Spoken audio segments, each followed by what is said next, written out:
Good afternoon, friends. And Mark Tully, it's an honor to be in conversation with you today. I don't know why people say it's an honor. It's something to do with disturbed, isn't it? I think it is the stature and the fact that when you are coming here, Well, almost everybody wanted to take a selfie with you. And I think as the voice of BBC in India for long, yes. I think I would just say that you need no introduction, but I would just say that as a person who was honored with Padma Bhushan by the Indian government and given a knighthood by the British government, you have often been a bridge between two civilizations, the Western and the Eastern.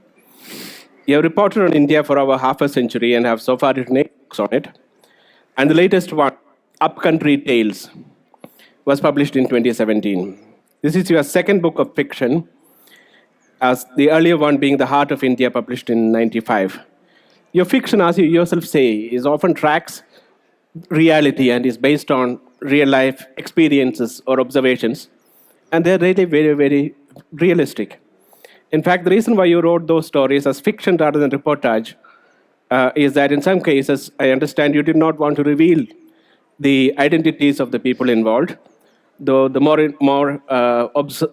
some of us can figure out who they could be. And in some cases, you may not have had accurate details of the events themselves since a lot of time has passed since then. It would be impossible to review your body of work. So what I would do today just now is going to structure it this way. We would talk about your works of fiction, Yes. including the latest one, Yes. and what they tell us about the journey of independent India. And then we will focus on some of the current issues that dominate Indian society, on which you have had a lot to say that is very different and doesn't easily fit into any slots, and therefore needs a nuanced understanding. To give you an overall picture, Upcountry Tales has 7 fascinating tales.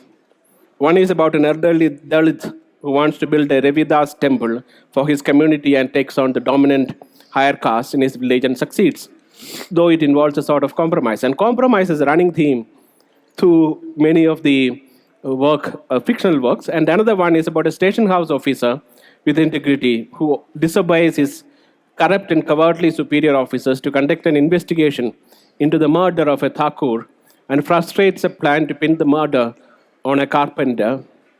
A third about a foreign returned son of a dead legislator who is finding it difficult to step into his father's shoes. Then a farmer who dislikes the modern contraption of tractors and tries and fails to keep his bulls. Fifth, a reluctant Rava. Sixth, about a politician who tries to close down a train service so that his business can prosper. These 7 stories touch all the issues that have been with us for long: caste injustice and inequities, corruption of a high order, social change that occurs slowly and with compromises, and so on. So the first question to you, Mark, is this. Upcountry Tales is set in the same locale and the same time as the other book of short stories wrote in 1995, The Heart of India. It's set in eastern Uttar Pradesh and in the late 80s.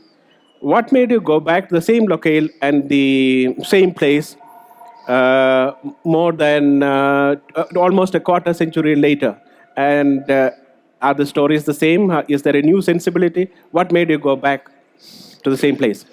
Well, the stories are not the same. But firstly, the location.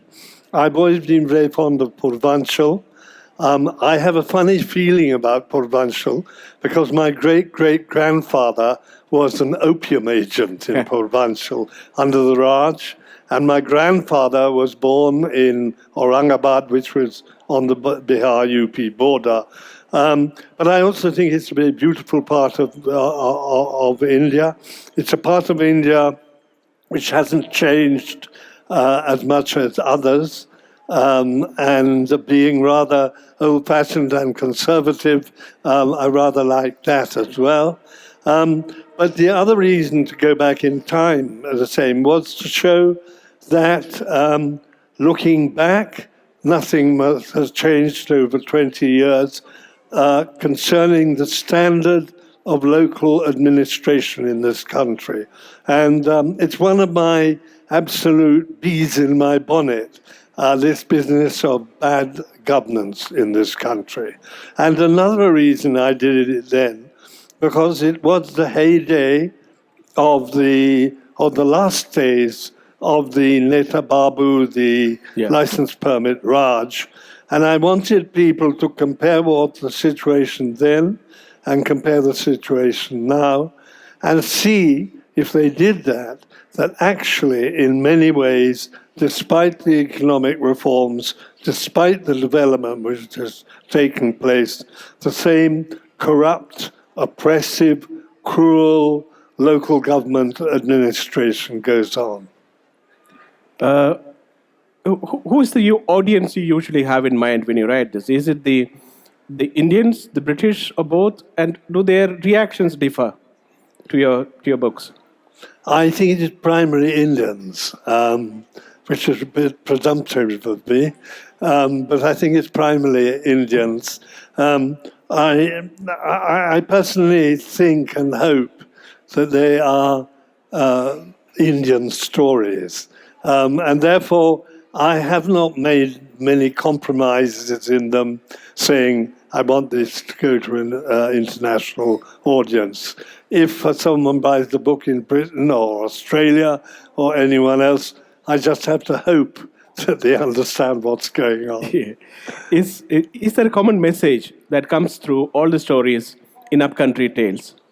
Or messages? Yes, I think the common message is this concept of the appalling nature of local government, the appalling nature of politics at the grassroots. And the other one is the need to know what's happening at the grassroots. When I started to write novels, short stories rather, I did it in part because I found that I was virtually never coming across books which were written about village India. Of course, there were wonderful books by R.K. Narayan about small town Tamil Nadu, but book after book was about the Indian middle class and the angsts of the Indian middle classes. And I thought it was important for people to write about rural India, and that's why I decided to do it. In some ways, as you yourself said, you called yourself conservative. In some ways, one of the various messages that comes through the book is also a discomfort with too rapid a change, or something that upsets traditions.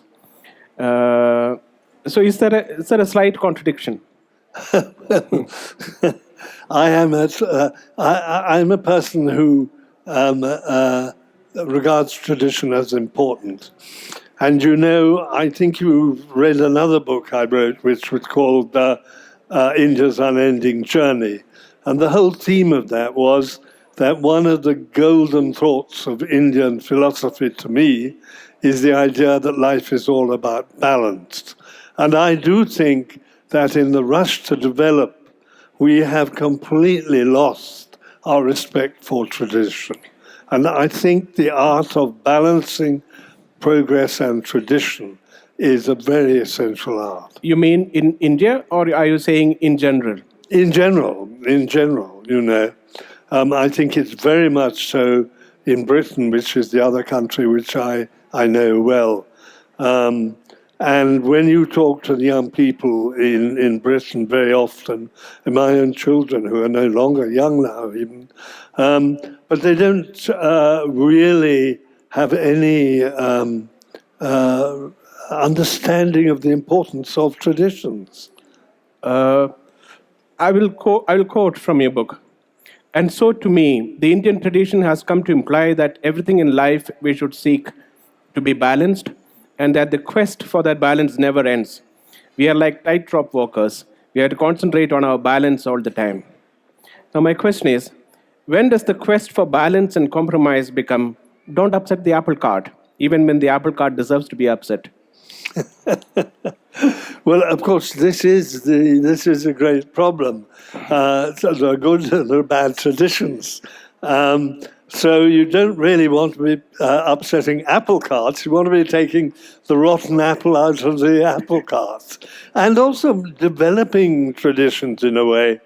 But you know, in Britain now, for instance, how often do people sit down to have a meal together? Everyone's always coming in or coming out, watching the telly or snatching something from the fridge before they go out. And of course, the whole tradition of the family meal and of eating together is a wonderful tradition and a That's very right. important tradition. And that's just one example. In India's unending journey, again, you're right. I believe India is in danger of ignoring its own traditions and rushing headlong into the adoption of modern Western culture. What is wrong with the modern Western culture, and what is right with the Indian one, in your view? Which are the traditions India is in danger of ignoring? Well, I think the one I would pick on, talking to an audience like this, and what a wonderful audience it is this consumerism. I think that consumerism has become the engine of growth. What are we talking about now all the time? The need for demand. But what are you demanding, and how are you creating that need for demand? Because the simple fact about consumerism is it is based on greed. And greed is something which all religions and most philosophies deplore. And why is it based on greed? Very simply, because it is based on the fact that you only go on consuming if you are continually wanting change, wanting to buy a new car, if you're looking at the neighbors and see the house they've got or the car they've got or the job they've got, and you envy it, then consumerism takes place. And that, I think, is a very, very damaging thing. And I think we need, there is a thing called new economics now, of course, and I've been listening today to talks from traditional economists, and it's all about very traditional things. But there's no talk of morality in it, no talk of the good of the people in any way, no talk of climate change in it, and the need to do something about climate change. And climate change, to my mind, is an extremely good example, because if we bore climate change in mind, then we would start living very different lives. And those lives would go back, in many ways, back to tradition. You have I'm building on the idea of balance that you have mentioned, and you have mentioned you have advocated balance between individual rights and collective rights, between reason and intuition, tradition and change, secularism and religion or spirituality. As a general argument, I would say balance is one of those things that no one can object to. It's like motherhood and apple pie. Everyone needs balance, but the real question, to my mind, Yes. is where we are, where that balance is today, whether the current nature of the situation that we are living in, whether there is where there is today too little attention to reason and too much attention to unreason, too little attention to change and too much attention to tradition. And from your point, writings, I understand you think the other way around. Now, is there an objective way we can arrive at what is the current situation, so that then we can see where the weight needs to be placed to balance it?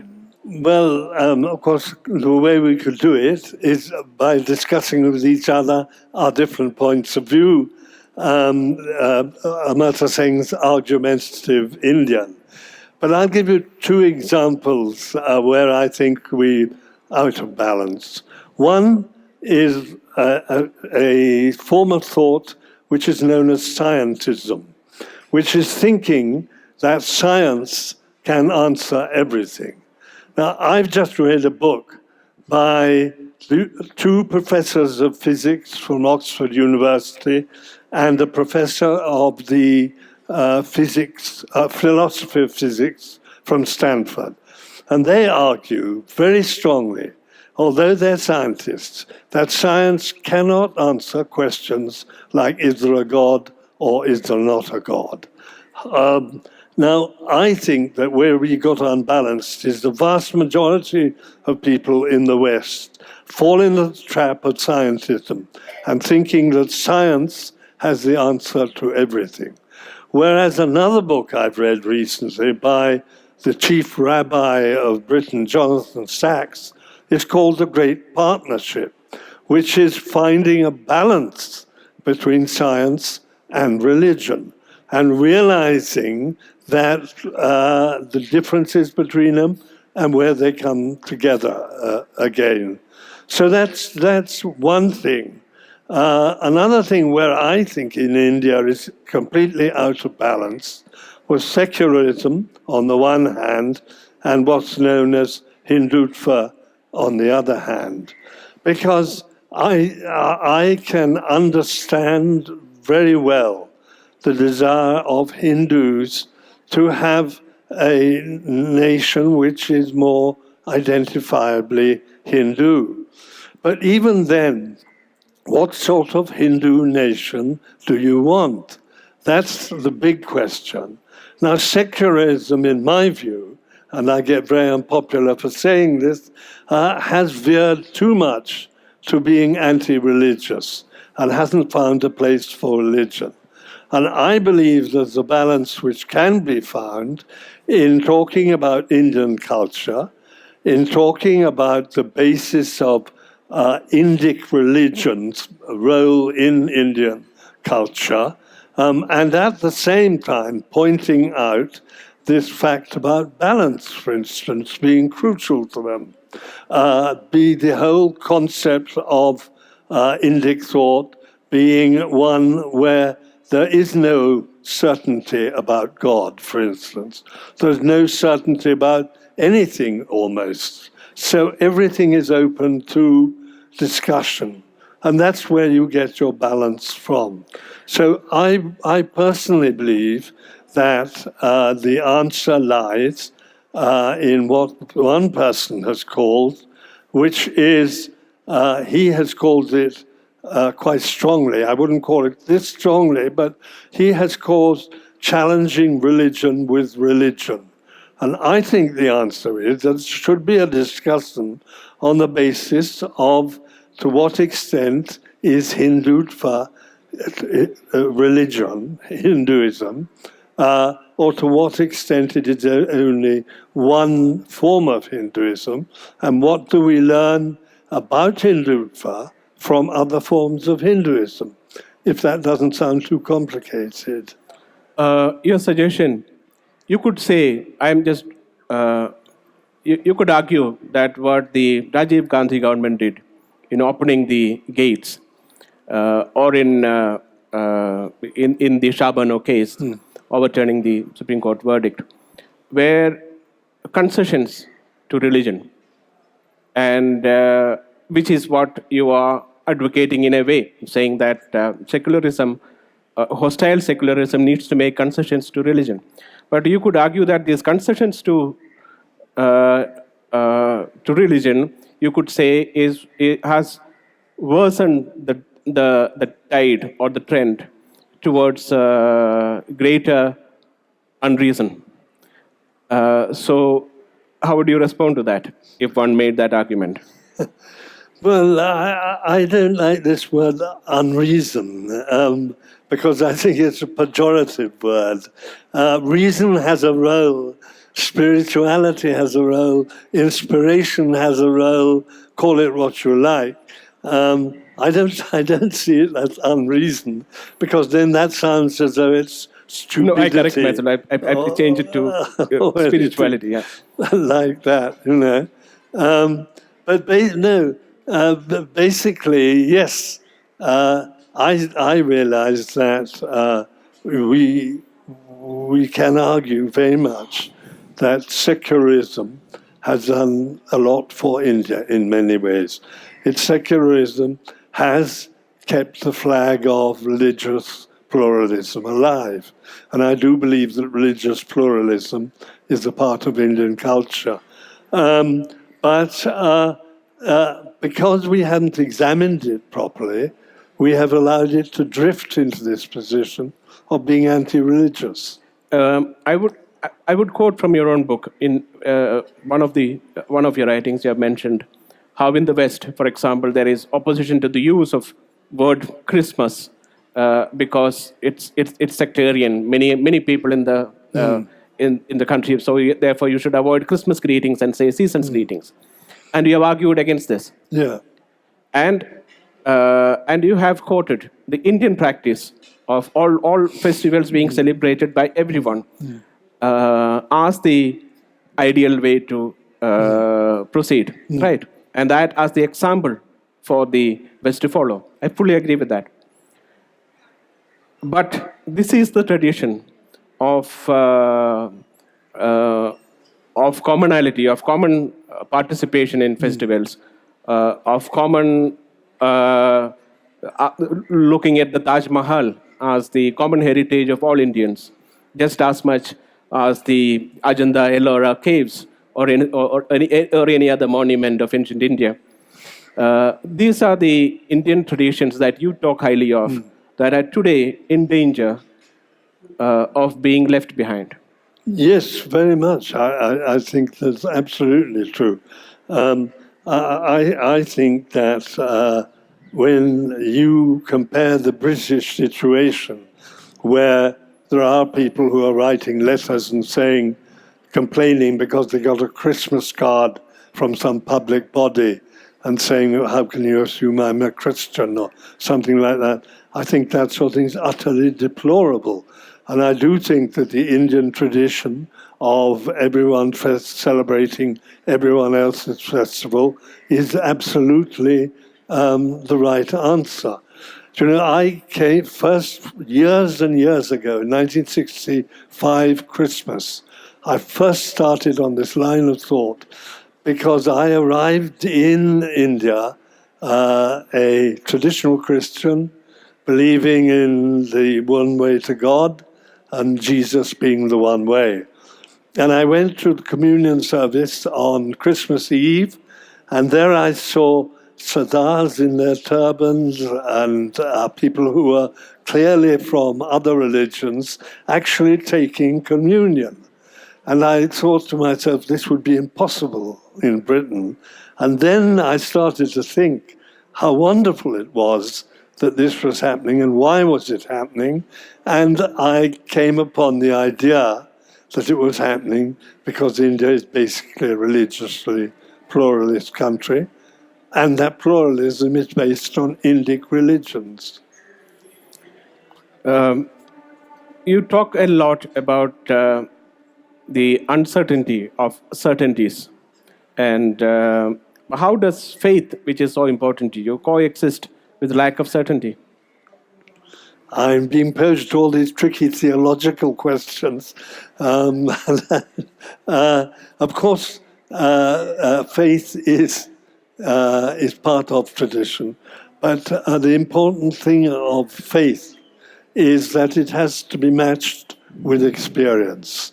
I think another thing about Indian religions compared with Semitic religions like my own is they are much more experiential. They are teaching you how to experience God, if you want to put it that way. Well, that's the right way to put it.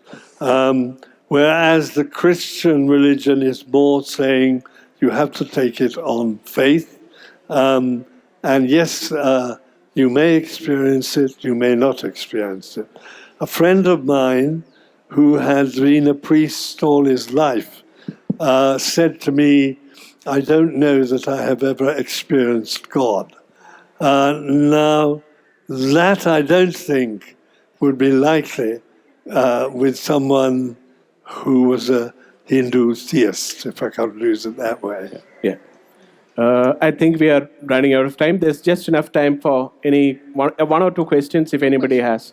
Can take two questions. Two questions. Yeah. Yeah, please. Can somebody, is there a,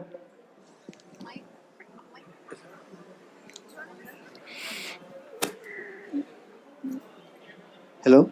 Your take on the verdict. Your take on the Ayodhya verdict. on the Ayodhya, a Supreme Court verdict today, on the Supreme Court verdict Hello. on the Ayodhya case today?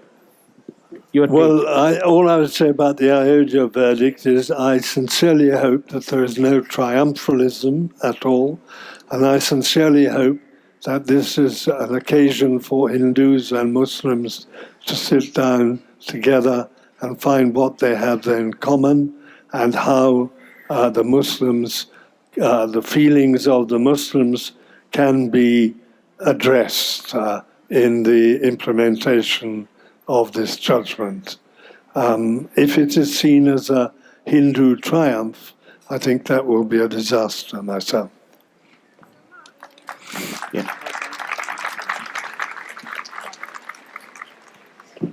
Journalistically, I know I'm sounding a bit presumptuous when I say this, but we have been through the same times in Delhi, inside the PMO, you with my mother and me as a journalist, and so we have known from the inside quite a lot. Over the years, we have also been covering the same things: the emergency, the Gurdwara, etc., Punjab, etc. Would you say that there is a change of conscience over the years in this country? I didn't really A get change that. of conscience? Conscience, yes. I mean, is there a sort of a slight change? We have seen the Indian conscience, we've seen the Indian polity, we've seen the Indian government, vary from time to time. Would you say that there is a change now of conscience as such, per se? Is there a change in the political conscience and social conscience both. over time Over that you time, that you have been covering? Covering. Is there a change of Conscience. in India? Not consciousness, just conscience, as such. Culture, Conscience. conscience. Well, I'm not quite sure in whose conscience. In Social conscience, political social conscience. I don't know. I'm not sure. That's a very difficult one. I don't really know the answer. Well, I don't know the answer to anything really. But conscience. If you believe that if you say that people are behaving worse, there are obviously some elements where there is evidence of this happening. For instance, in some elements in the Gaurakshak movement. I think there is less tolerance, and I think that's a great pity. I think that as India is becoming more and more aspirational, there is more competitiveness in society, and that, of course, means that people become more inward-looking, more individualistic rather than members of society, So true. Yeah. Okay. I think that we come to the end of this beautiful session. Thank you very much, Mark Tully, for. Thank you.